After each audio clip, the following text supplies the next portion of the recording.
accountability for the problems. Our political editor, Nick Robinson, reports.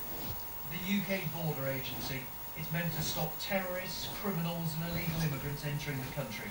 But today, an official investigation found that the proper checks had not been carried out on hundreds of different occasions over several years, covering many hundreds of thousands of people. Is it buried? Is it buried? Security checks carried out at the border have been suspended regularly and applied inconsistently since at least 2007. In other words, the problem she was claiming started when Labour were in power. The report of the independent chief inspector of the UK Border Agency highlighted a series of failures.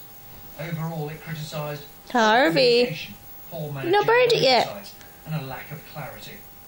This led to the so-called Warnings Index, extra checks on people with questionable immigration status, being suspended on 350 separate occasions. Fingerprint checks carried out on foreign nationals with visas were suspended on a further 480 occasions. No records were kept of how many people who should have been checked were not. Visitors to Euro Disney may not seem to be top of any risk list, but the report found that together with those on Eurostar's ski train, 500,000 people had escaped the proper border controls.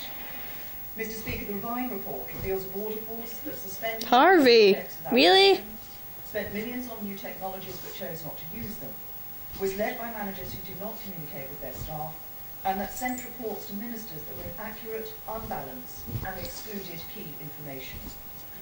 I spoke to John Vine, the author of today's report, after he watched the Home Secretary's statement and asked him to sum up his verdict on the Borders Agency. Is it not fit for purpose? I think the Border Agency has a long way to go in order to ensure that it is truly a law enforcement. You've clearly buried it, Harvey. Can be relied upon to ensure that it keeps the border safe. The government is now splitting off those in uniform to police the border, the UK